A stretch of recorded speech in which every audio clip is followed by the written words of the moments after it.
रामकृष्ण हरी नमस्कार. मी कार्तिकी कल्याणजी गायकवाड पिसे विठू माऊलीचं स्मरण करत तुम्हा सर्वांचं अवघा रंग एक झाला या भक्तिमय भजन मालिकेमध्ये मनापासून स्वागत करते.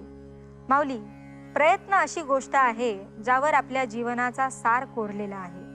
प्रयत्न आला की सातत्य येतं, सातत्य असेल की एकनिष्ठपणा येतो आणि एकनिष्ठपणा जिद्दीने सातत्याने कार्यरत ठेवला की त्याचं फळ हे आपोआप आपल्या पदरी पडत असतं.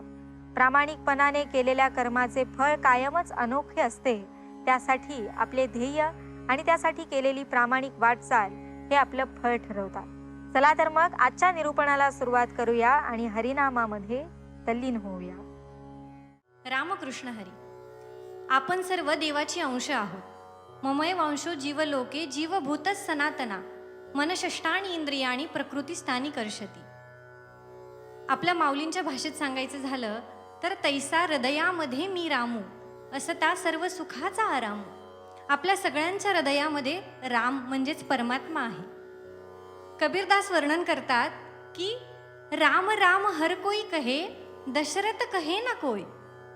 राम राम हर कोई कहे दशरथ कहे ना कोई. एक बार दशरथ कहो कोटी यज्ञ फल होय. आता तुम्ही म्हणाल एकदा दशरथ म्हणल्यानं कोटी यज्ञाचं फळ कसं मिळेल. पण दशरथ याचा अर्थ रामाचे वडील नाही तर 10ही इंद्रिय रत होऊन रामाचं स्मरण केल्यानंतर कोटी यज्ञाचं फळ मिळतं. पण ते कधी, जेव्हा राम होऊनी रामाचं भजन केलं तर. ऐकूया सुंदर अशी रचना. राम होऊनी राम गारे रामासी शरण निघारे.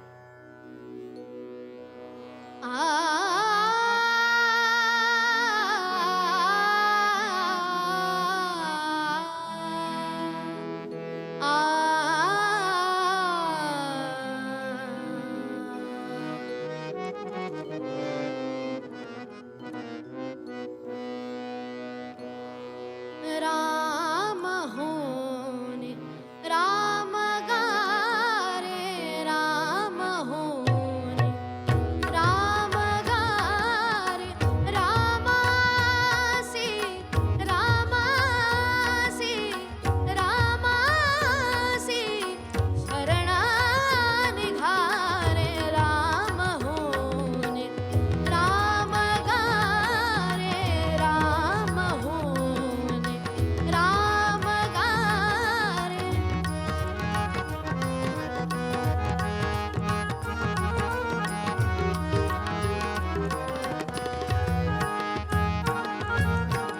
कोण कैचा हे विचारा कोण कैचा हे विचारा.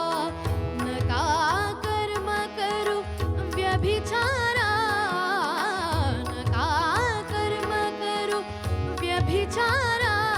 रामासी रामासी रामासी शरणा निघारे. राम होने राम गारे राम होने राम गारे.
रामकृष्ण हरी. परमार्थामध्ये कोणत्याही साधकाचा प्रवेश होत असताना एकतर त्याला देवाचं नाम आवडतं, कुणाला त्याचं रूप आवडतं, कुणाला त्याची गुण आवडतात, तर कुणाला त्याच्या लीला आवडतात. एरवी जर आपल्याला कुणी वेडं म्हटलं तर आपल्याला राग येतो, परंतु देवाची भक्त आहेत का, ते अगदी गौरवानं मिरवतात की विठो आम्ही तुझी वेडी, कारण आम्हाला तुझ्या नामाची आवडी आहे. या नामासाठी स्वर्गीचे अमर इच्छिता ती देवा, मृत्यूलोकी व्हावा जन्म आमा. परंतु त्या स्वर्गातल्या गंधर्वांना सुद्धा या नामाची आवडी ही दुर्लभ सांगितलेली आहे. कृष्णानं जेव्हा गोपालकाला केला तेव्हा त्या स्वर्गातल्या गंधर्वांना, सर्व देवांना वाटलं की आपण हा काला खावा, आणि त्यांनी यमुनेच्या त्या पाण्यामध्ये माशांचं रूप धारण केलं. कृष्णानं ओळखलं की हा काला देव दुर्लभ आहे, फक्त मनुष्यांनाच हा काला मिळू शकतो. आणि मग त्यानं त्या गोपाळांना सांगितलं की काला खाऊन झाल्यानंतर हात यमुनेत धुवायचे नाहीत, तर आपल्या कपड्याला पुसायचे. असा हा दुर्लभ असलेला काला, देवाचं नाम, हे फक्त मनुष्य जीवनात आल्यानंतरच आपल्याला मिळतं.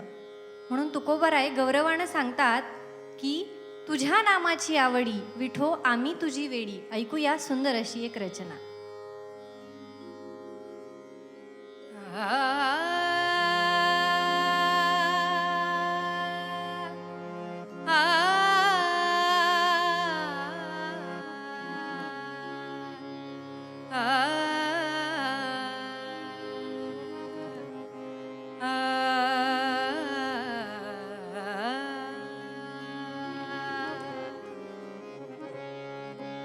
तुझ्या नामाची आवडी, तुझ्या नामाची आवडी, तुझ्या नामाची आवडी. आम्ही विठू तुझी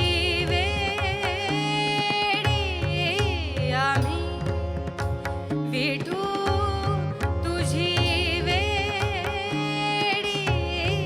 तुझ्या नामाची आवडी, तुझ्या नामाची आवडी.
आम्ही विठू आम्ही विठू आम्ही विठू तुझी वेडी आम्ही विठू तुझी वेडी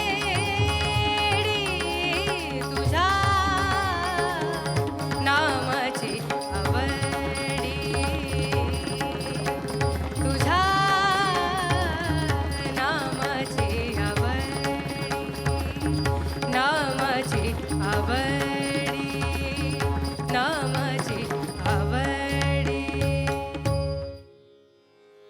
रामकृष्ण हरी.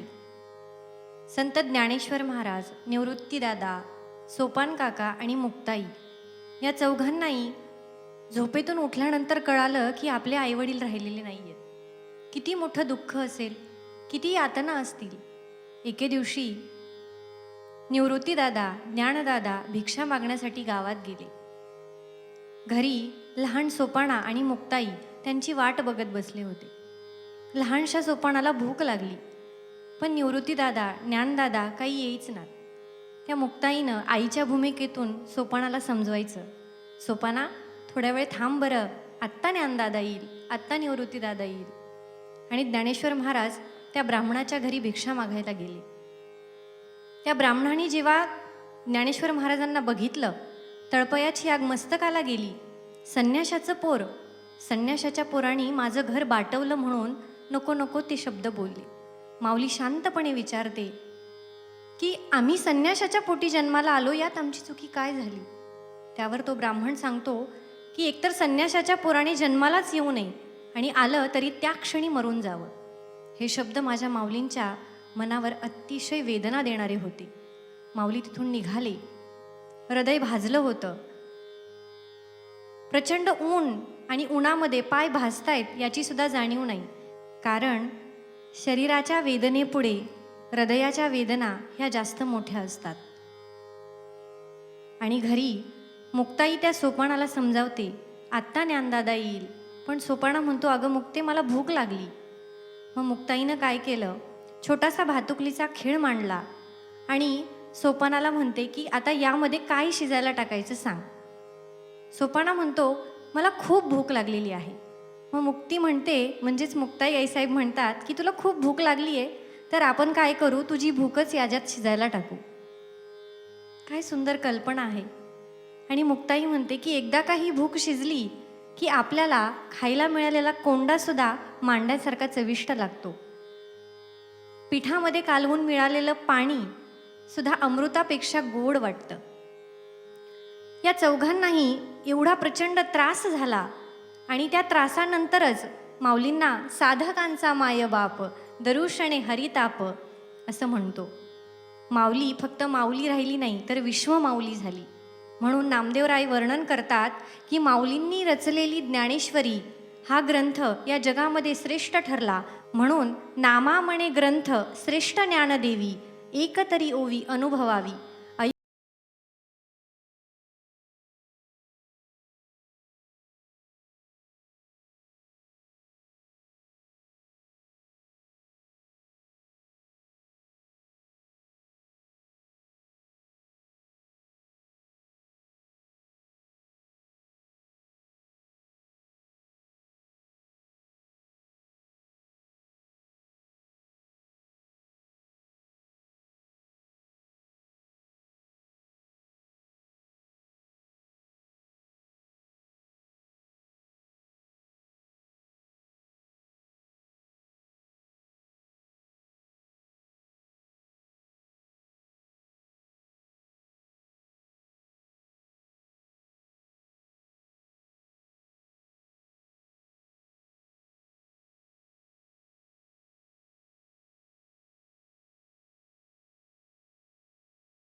रामकृष्ण हरी.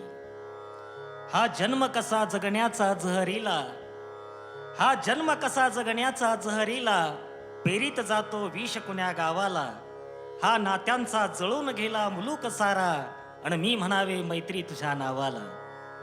मित्र हा जगातली सगळ्यात सुंदर भेट आपल्याला मिळालेली असते. म्हणून माणसाला खूप मित्र मिळावेत, भेटावेत. पण मित्र कसा असावा ते सांगणं खूप महत्वाचं आहे. ते माणसाला लवकर कळत नाही, किंवा आपण ठरवून मित्र असा जमवत नाही. पण मित्र कसा असावा त्याचा एक आदर्श सांगणारं गाणं, एक भजन संत तुकडोजी महाराज यांनी फार सुंदर लिहिलं आहे. मला वाटतं ते आपण आता ऐकूया.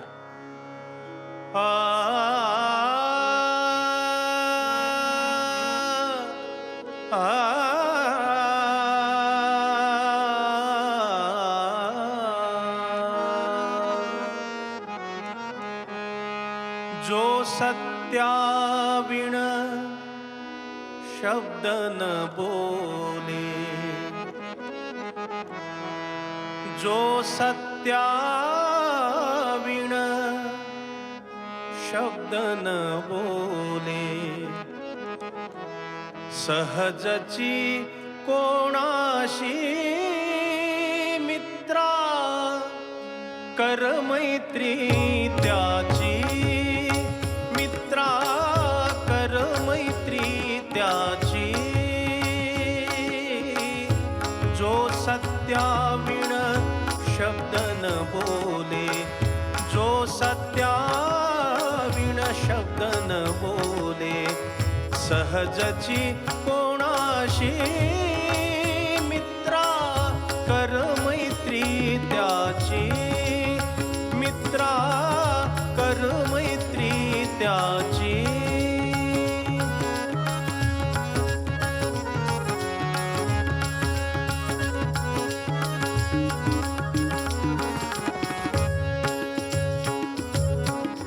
सहनशीलता सरळ वृत्तीची, वागणूक ज्याची.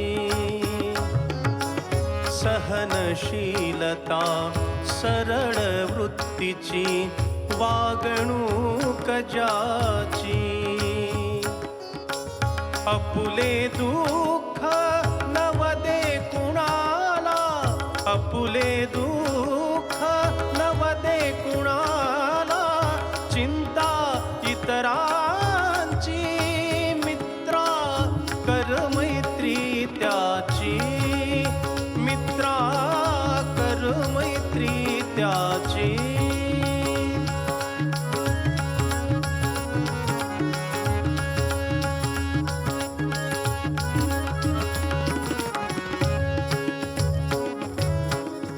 चरित्र निर्मळ राहणी साधी, निंदिन कवणासी. चरित्र निर्मळ राहणी साधी, निंदिन कवणासी. दिनचर्या सततची योग्यती, दिनचर्या सततची योग्यती, हावन मानाची मित्रा, कर मैत्री त्याची मित्रा, कर मैत्री त्याची.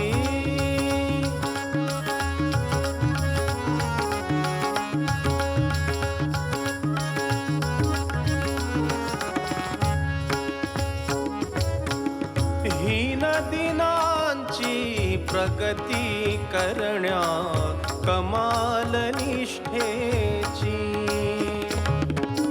हीन दिनांची प्रगती करण्या कमाल निष्ठेची. तुकड्या दास म्हणे तू तरशील, तुकड्या दास म्हणे तू तरशील, कीर्ती जरी गासी, अरे मित्रा कर मैत्री त्याची मित्रा, कर मैत्री त्याची. जो सत्याविण शब्द न बोले, जो सत्याविण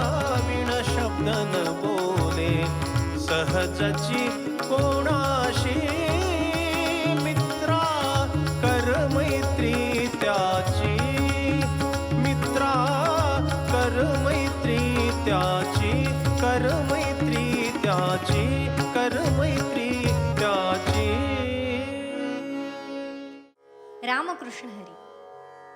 वैदिक परंपरेमध्ये नवरसांचं वर्णन सांगितलेलं आहे. त्यामध्ये शृंगार रसाला निरतिशय महत्त्व दिलेलं आहे. सर्व साधू संतांनी सुद्धा शृंगार रसाचा आश्रय घेऊन भगवंताला आळवण्याचा प्रयत्न केला. शृंगार रस म्हणजे काय, तर भगवंताला आपला पती आणि आपण त्याची पत्नी, भगवंताला आपला प्रियकर आणि आपण त्याची प्रियसी या भावानं भजायचं. एकदा एक आंधळी गवळण कृष्णाला पतीच्या भूमिकेत अक्षरशः भांडायला उठते आणि म्हणते की ठाऊक मी तुम्हा आंधळी गवळण येता वृंदावनी मज नाही. तुम्हाला माहीत आहे मी आंधळी आहे, मला वृंदावनाला येता येत नाही. ठाऊक मी तुम्हा आंधळी गवळण येता वृंदावनी मज नये. धडशा कामिनी बहु नारायणा तुम्ही वृंदावना स्वये नेता. माझी काय तुम्हा वरी नाही सत्ता ऐसे नंद सुता स्वये सांगा. पितयाने माझे केले कन्यादान फळ त्याचे जाण ऐसे कैसे. आणि पुन्हा विचारते, नावडे मी तुम्हा तरी स्पष्ट सांगा. मी तुम्हाला आवडत नाही का, तसं असेल तर तसं स्पष्ट सांगा. नावडे मी तुम्हा तरी स्पष्ट सांगा. परतोनी श्रीरंगा जाईन आता. कुठे जाईन, तर आळंदी जाऊनी सुखाने नांदेन. चरण सेवीन श्री गुरूंचे आणि गुरुकृपे तुम्हा येथेही आणीन. ज्ञानेश्वर पूर्ण सत्तावंत. या सगळ्याचा भाव काय होता, तर ती गवळण अगदी हक्काने पत्नी जशी पतीला भांडते अगदी त्या भावात कृष्णाला भांडते. या शृंगार रसाचं हेच महत्त्व आहे की त्याला तितक्या हक्कानं भगवंताला आपल्याला भांडता येतं. सर्व विविध अंगांनी त्याच्याशी प्रेम करता येतं, भक्ती करता येते. आणि अगदी शृंगार रसातील ही एक सुंदर अशी रचना की वारा येत आहे, त्या वाऱ्याच्या वेगानं राधिकेच्या कानातील कुंडल हलत आहेत आणि ती राधिका डोळे मोडीत तिथून जात असताना त्या हरीला मात्र त्या राधिकेचा वेध लागलेला आहे. राधेला पाहून भुलले हरी बैल दोहितो नंदा घरी. वास्तविक नंदलालाला गायीची धार काढायची आहे, पण राधेला बघून मात्र बैलाची धार काढायला बसलेला आहे. ऐकूया सुंदर अशी रचना. वारी याने कुंडल हाले डोळे मोडीत राधा चाले.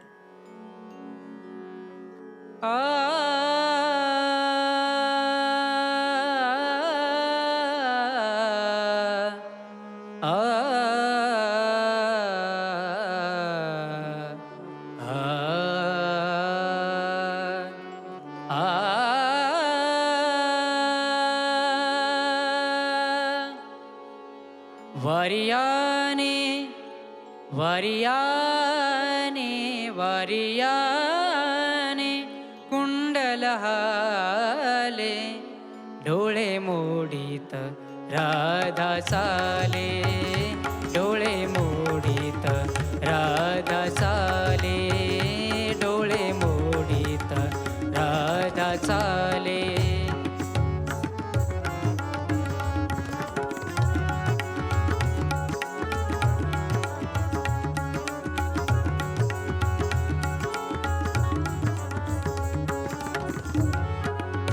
राधेला पाहुणे भुलले हरी हो.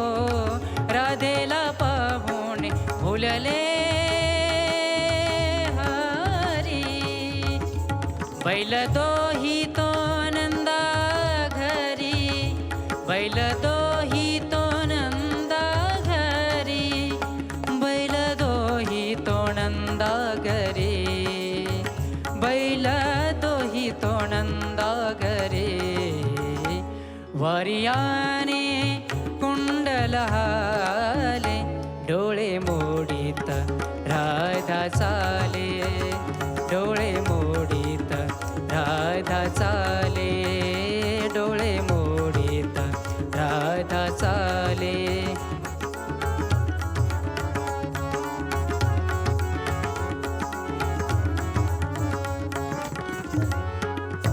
हरीला पाहुणे भुलले चित्ता. राधा उसळीत डेरा रीता. हरीला पाहुणे भुलले चित्ता. राधा उसळीत डेरा रीता. हरीला पाहुणे भुलले चित्ता हरीला पाहुणे हरीला पाहुणे भुलले चित्ता राधा उसळीत डेरारिता राधा उसळीत डेरारिता राधा उसळीत डेरारिता वरियाने कुंडल हाले डोळे मोडीत राधा चाले डोळे मोडीत राधा चाले डोळे मोडीत राधा चाले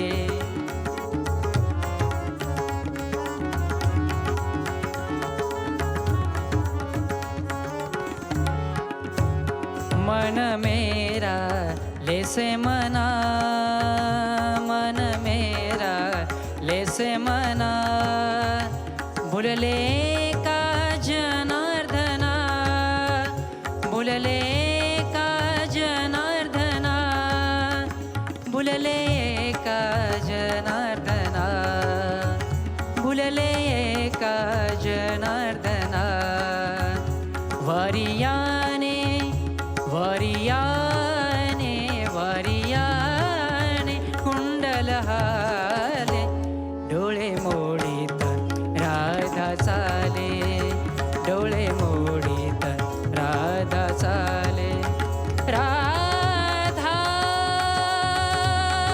चाले डोळे मोडीत राधा चाले डोळे मोडीत राधा चाले राधा चाले राधा चाले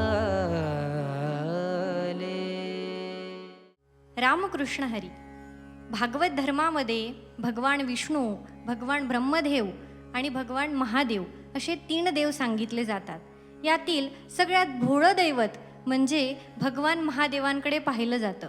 अगदी जो काही वर भगवंताकडे मागितला जाईल म्हणजे महादेवाकडे मागितल्यानंतर महादेव कुठलाही विचार न करता तथास्तु म्हणून मोकळे होतात. आपल्याला भस्मासुराचं उदाहरण माहीत असेल, त्याचबरोबर शिवरात्रीची कथा माहिती असेल की त्या पारध्यानं अनावधानानं जरी बेलाची पानं त्या पिंडीवर टाकली तरी भगवान त्याच्यावर प्रसन्न झाले. असा भोळा महादेव त्याचा स्वभाव सांगतात की त्याचं वास्तव्य कुठं आहे तर स्मशानात आहे. असा हा भोळा महादेव. ऐकूया, हे भोळ्या शंकरा आवड तुला बेलाची. ए भोळ्या शंकरा ए भोळ्या शंकरा ए भोळ्या महादेवा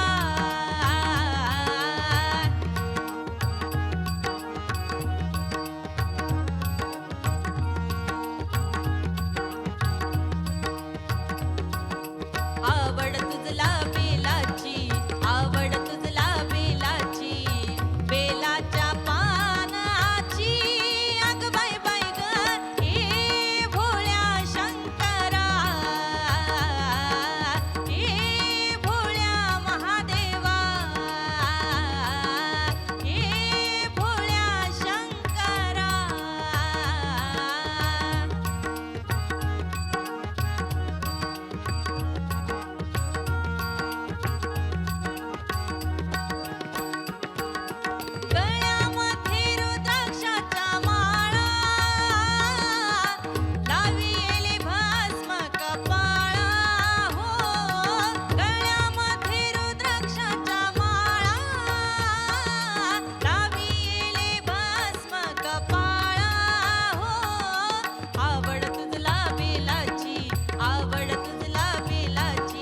माऊली, प्रयत्नांची कथा तर पूर्ण झालीच, प्रयत्नासोबत चिकाटीही गरजेची असते.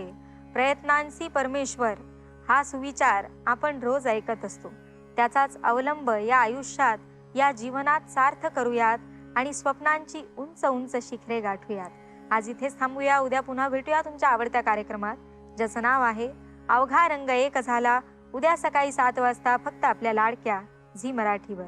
तोपर्यंत बोला पुंडलिक वरदे हरी विठ्ठल, श्री ज्ञानदेव तुकाराम, पंढरीनाथ भगवान की जय.